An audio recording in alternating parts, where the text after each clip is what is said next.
Assalamualaikum warahmatullahi wabarakatuh. Selamat datang di channel Hikmah Misteri. Dan tentunya masih bersama saya Mas Nara. Dan apa kabar kalian semua? Semoga selalu baik-baik saja. Sehat badannya, dilimpahkan rezekinya, dan dihindarkan dari segala mara bahaya. Amin. Di kesempatan kali ini saya akan menceritakan sebuah cerita treat horor. Oke, tanpa banyak bercaca-marica hehehe lagi, langsung saja kita ke ceritanya dengan judul Pesugihan Kawin. Tweet ini ditulis oleh @payunghitam. Bagi kalian yang belum follow akun Twitternya, silahkan bisa mampir dulu dan di follow. Oke kalau sudah, so let's the hunts begin.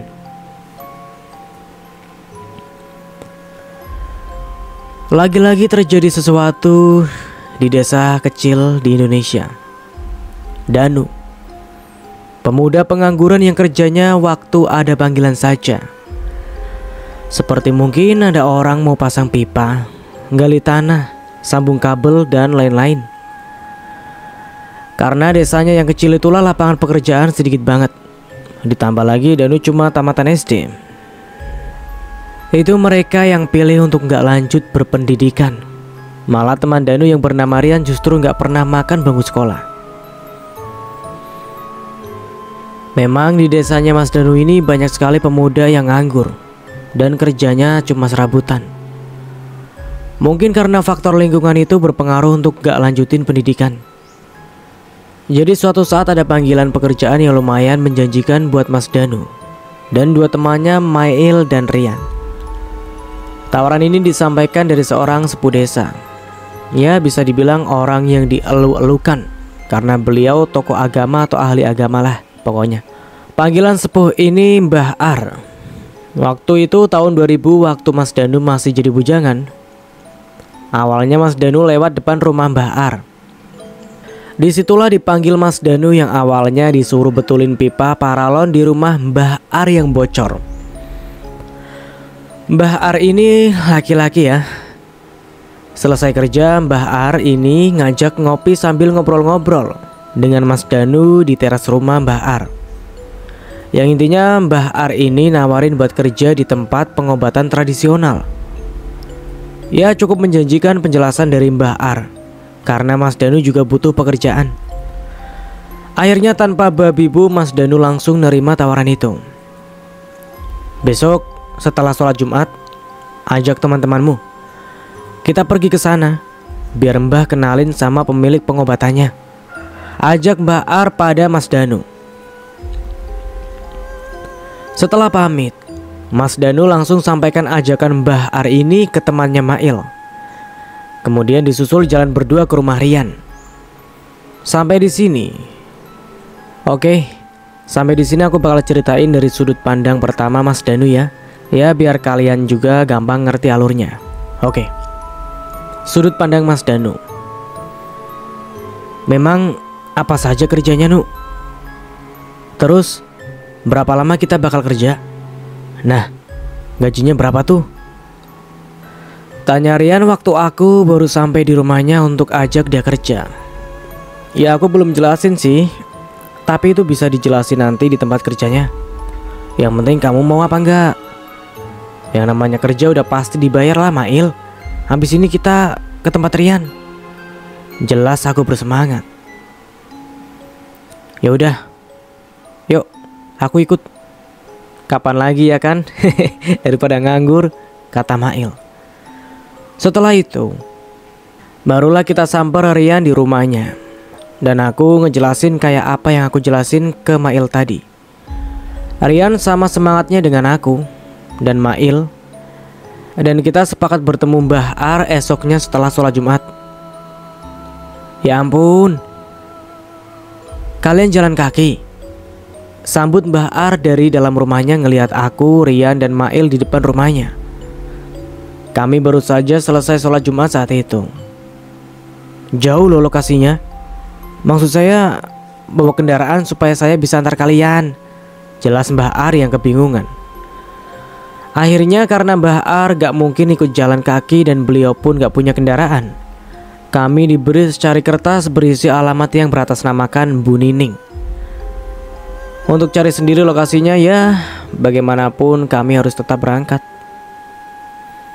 Bahar juga nitipkan kita satu surat tanda kalau kita mau kerja di tempat Bu Nining.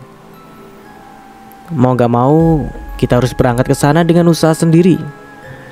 Karena katanya perjalanan ke sana memakan waktu 2 jam.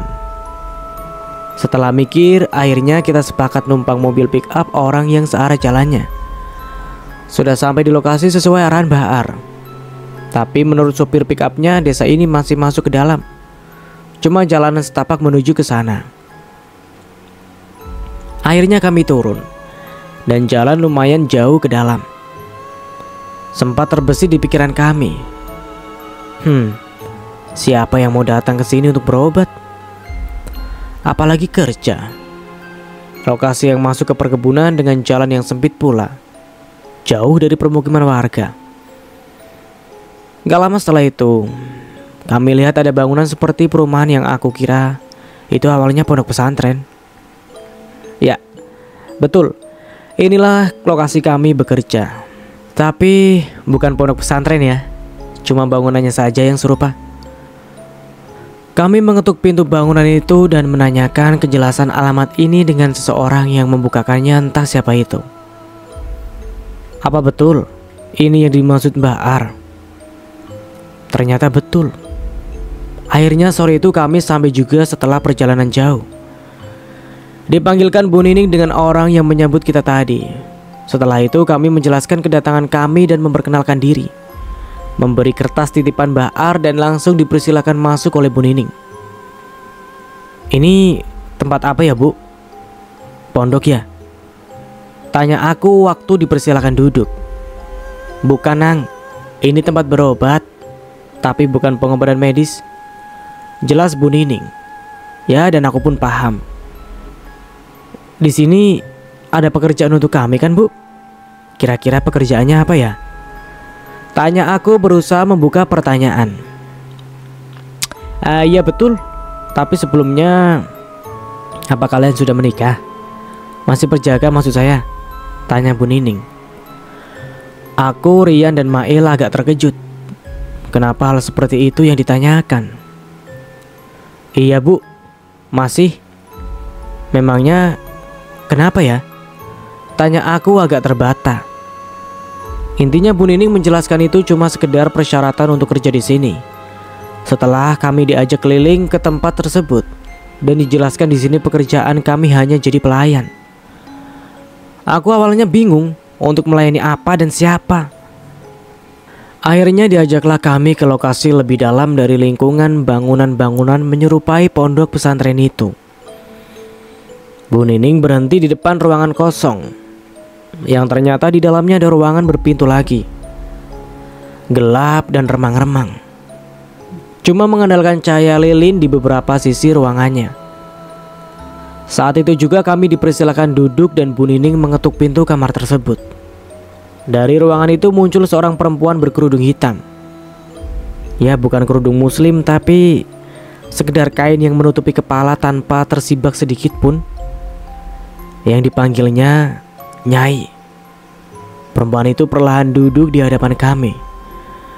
Kami gak bisa melihat jelas wajahnya, tapi kami bisa tahu perempuan itu masih muda.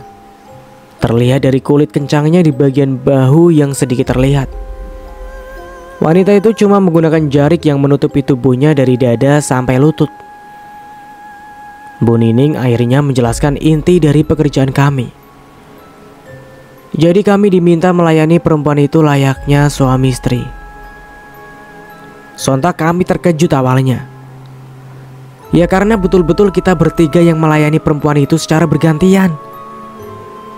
Tapi semua itu jika ikhlas dilakukannya, Tuhan akan mengampuni segala dosa kami jika berkehendak, dan kami akan dibayar dengan jumlah besar. Dengan menyetubuhi perempuan itu, Bu Nining juga mendapat kesempatan untuk menolong orang-orang yang membutuhkan kesembuhan dari penyakit santet yang zolim. Bu Nining juga menegaskan bahwa beliau sangat anti dengan santet. Justru dirinya malah prihatin dan kasihan dengan pasien-pasiennya yang korban santet. Semua kemampuan Bu Nining ini atas kehendak dari Yang Agung, yaitu nyai perempuan di depan kami, dan juga kehendak Tuhan Yang Maha Esa. Dari penjelasannya aku mempertimbangkan, tapi lebih banyak setuju daripada enggaknya.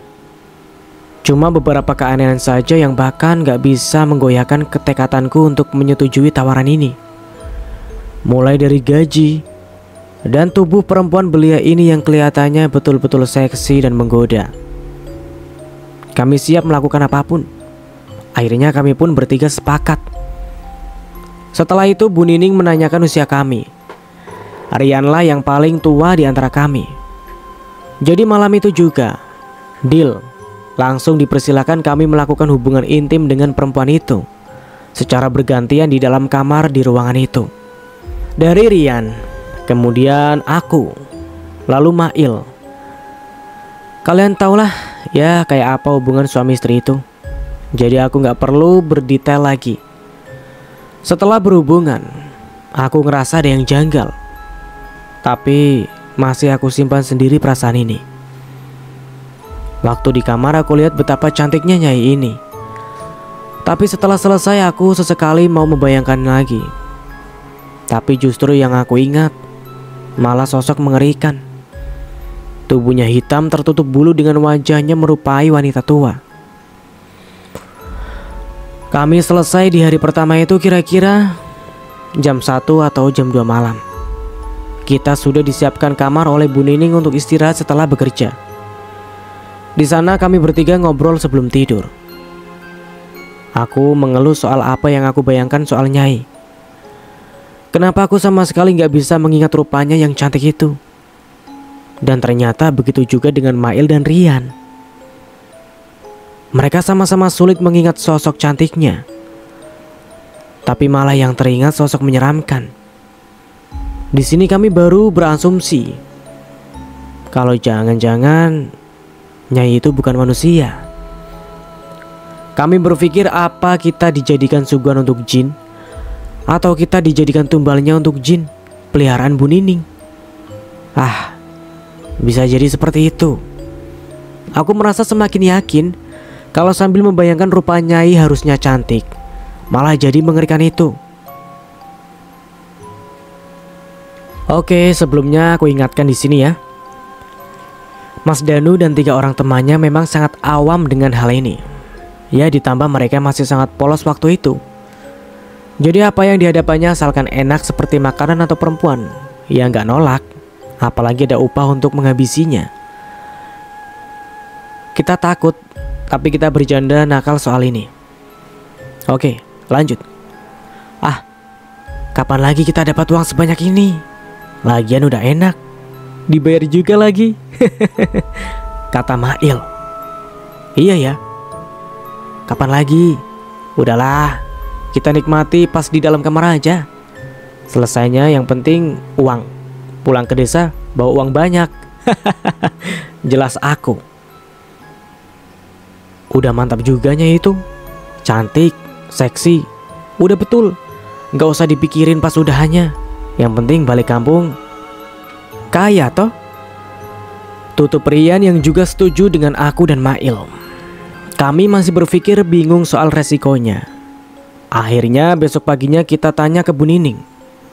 Waktu itu Bu Nining menjelaskan sama seperti awal kita akan bekerja. Gak ada resiko.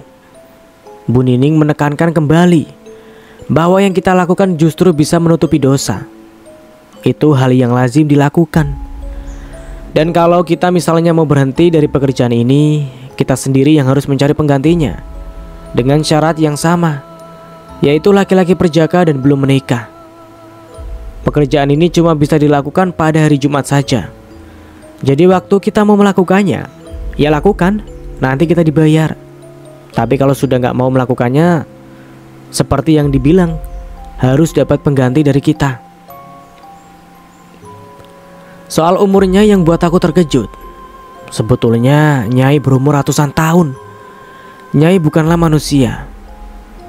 Bu Nining menjelaskan itu semua dengan gamblang tapi meyakinkan kami juga. Kalau Nyai bukan jin yang suka menakut-nakuti atau mengganggu. Nyai cuma butuh kasih sayang lelaki perjaka.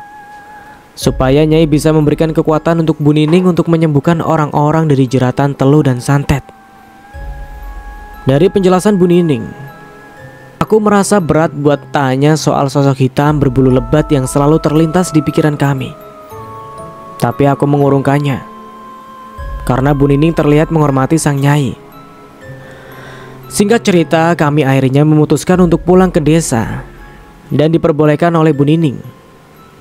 Saat pamit, kami dititipkan kantung kecil putih untuk Mbah Ar dari Bu Nining. Dan pesan Bu Nining untuk kami yaitu kalau mau datang kembali, datanglah. Bu Nining siap membayar kami dengan bayaran yang sama atau bahkan lebih. Tapi ingat, hanya bisa dilakukan di hari Jumat. Dari perjalanan pulang, aku iseng buka kantung yang diberikan uang untuk kami. Betapa kagetnya, kantung itu ternyata berisi emas berbentuk batu tak beraturan. Dari arah yang sama saat kita pulang, kami cek ke toko emas untuk meyakinkan itu emas betulan atau bukan. Ternyata itu emas betulan. Aku betul-betul senang bisa kaya mendadak. Kami lanjutkan perjalanan pulang untuk mampir ke rumah Mbah Ar, karena Bu Nining juga menitipkan kantung putih kecil untuk Mbah Ar. Tapi untuk Mbah Ar, kantungnya ringan, beda dengan milik kita bertiga. Waktu aku iseng buka, aku bingung karena isinya cuma setangkai bunga. Entah bunga apa itu. Sampai di rumah Mbah Ar, kami tadinya mau tanya apa maksud bunga setangkai itu. Ya tapi karena merasa gak sopan, sudah mengintip sisi kantung itu, aku gak jadi tanya akhirnya. Besoknya kami tukar semua emas kami dengan uang. Saat itu juga kami langsung beli motor yang tahun 2000-an itu lagi hits-hitsnya secara cash. Bahkan uang itu tersisa untuk kami beli baju dan pegangan untuk seminggu ke depan. Sejak saat itu, setiap hari Jumat kami rela datang dari jauh untuk bekerja di tempat Bu Nining. Kami melakukan itu kurang lebih dalam waktu 2 bulan. Dalam 2 bulan itu kami bisa membeli tanah. Setelah kami membeli tanah, itulah kami mendapat kejadian-kejadian aneh dan gak nyaman. Aku sering merasa cepat lelah. Padahal aku tahu betul, karena terbiasa kerja dari pagi sampai sore, staminaku terlatih untuk kuat. Tapi sekarang enggak. Baru berapa menit beraktivitas, aku sering kelelahan padahal cuma beres-beres pekarangan dan aktivitas sehari-hari. Awalnya aku pikir mungkin karena aku sekarang kemanapun udah gak pernah jalan kaki. Namanya juga udah jadi wong sugih kan. Akhirnya aku jadi jarang sekali bertemu 2 temanku. Paling bertemu saat kami ke tempat Bu Nining di hari Jumat itu. Orang di rumahku, orang tua dan keluarga temanku gak ada yang tahu soal apa pekerjaan kami. Mereka taunya kami itu adalah mandor dan bekerja di pabrik saja. Ini pesan dari Mbah Ar yang menyuruh kita untuk gak buka mulut ke orang-orang soal pekerjaan kami. Menurut Mbah Ar, yang bisa dapat di pekerjaan ini ialah orang-orang pilihan, karena kami orang bersih. Ada perasaan bangga dibilang seperti itu. Ya makanya kami nurut aja untuk tutup mulut.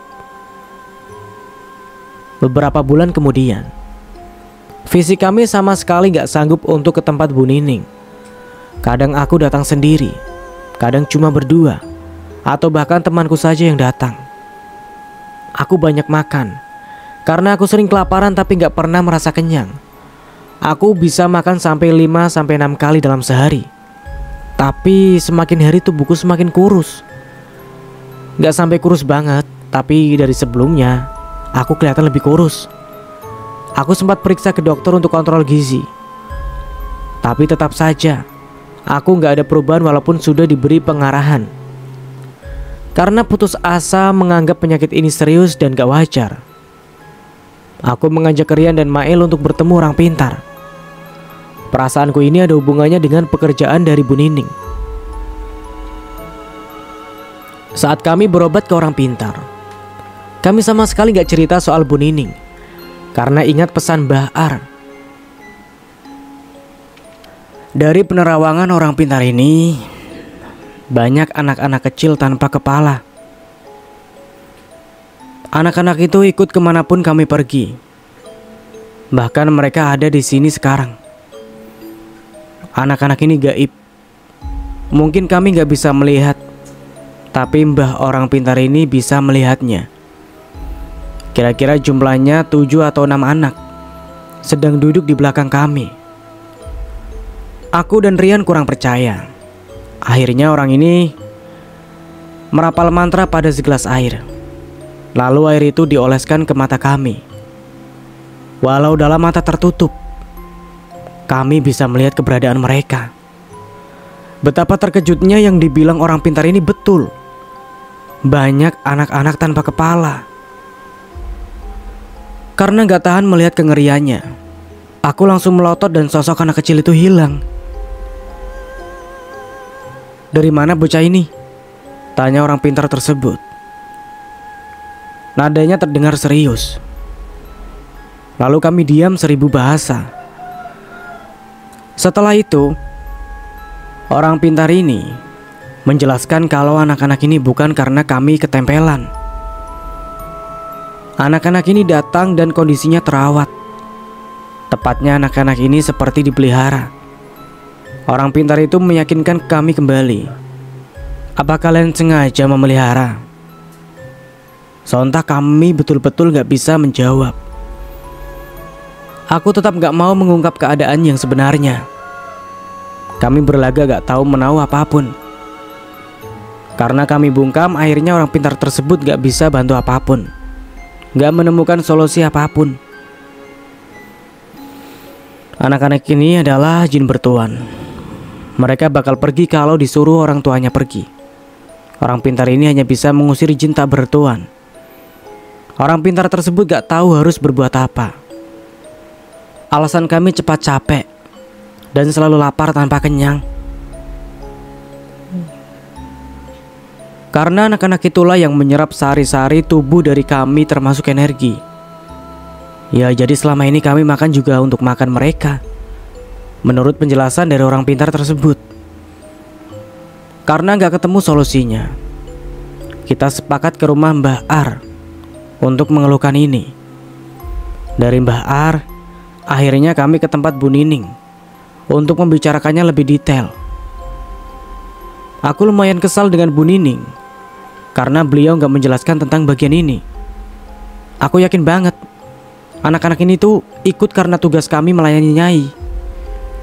Mau marah pun segan, karena kehidupan kita jadi lebih makmur karena Bu Nining.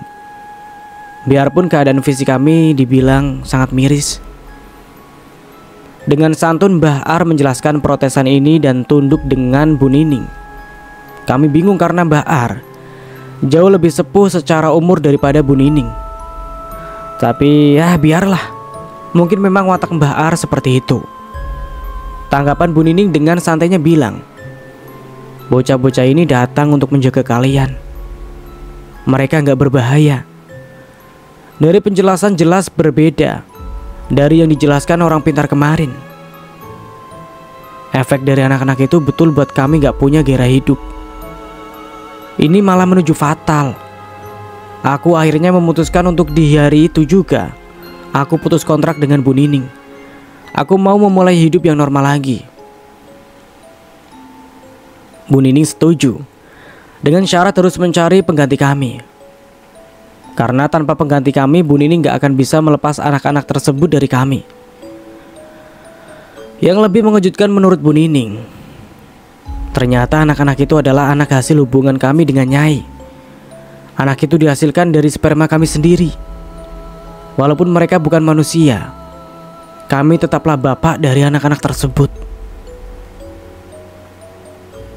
Kami pun berpamitan setelah dapat kejelasan. Mbah Ar menciumi kaki Bu Nining sambil meminta maaf soal keputusanku, yang buat kami makin terkejut melihatnya. Setelah sampai di desa, kami berunding kembali mengenai kelanjutan karena Rian dan Mail masih mau melanjutkannya sedangkan aku kapok.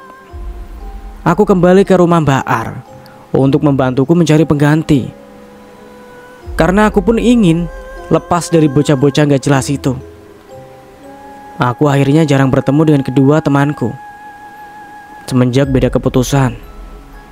Karena beda pendapat itu yang membuat kami sedikit risih satu sama lain.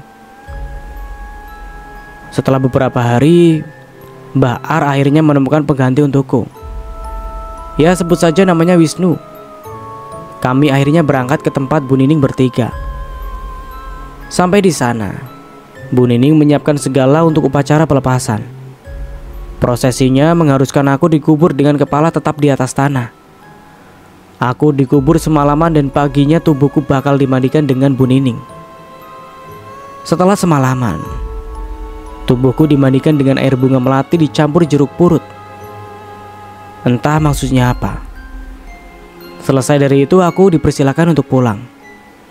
Mbah Ar dan Wisnu sudah pulang terlebih dulu dari hari kemarin. Makanya aku pulang sendiri. Akhirnya aku terlepas juga. Aku bertekad gak akan pernah datang lagi ke tempat Bu Nining. Anak-anak ini gak sepenuhnya langsung hilang. Penderitaanku yang selalu kelaparan ini masih berlangsung berbulan-bulan dan menghilang perlahan. Setelah 2 tahun, tubuhku akhirnya normal kembali. Stamina aku kembali normal dan akhirnya aku bertaubat. Sadar kalau perbuatanku itu salah dan aku memang betul-betul polos. Aku akhirnya mencari ustadz untuk curhat begitu. Dan ternyata Pak Ustadz ini seolah tahu Bu Nining. Dijelaskannya Bu Nining ini ternyata memang seorang pembuat aliran sesat, memelihara jin, pesugihan, dan masih banyak yang lainnya. Mengenai Mbah Ar dan 2 temanku, ya aku biarkan saja begitu tanpa tahu kabarnya. Tapi 2 temanku ini masih jadi pelayan setia Nyai. Sampai di tahun 2007, aku dengar kabar Bu Nining diusir dari desanya. Mungkin ada kaitannya dengan aliran sesat ini dan diketahui warga. Sampai akhirnya di tahun 2009, aku dengar Mbah Ar meninggal dunia. Entah karena apa.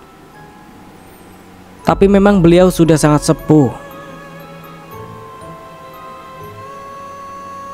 Itulah cerita pengalamanku waktu muda dulu.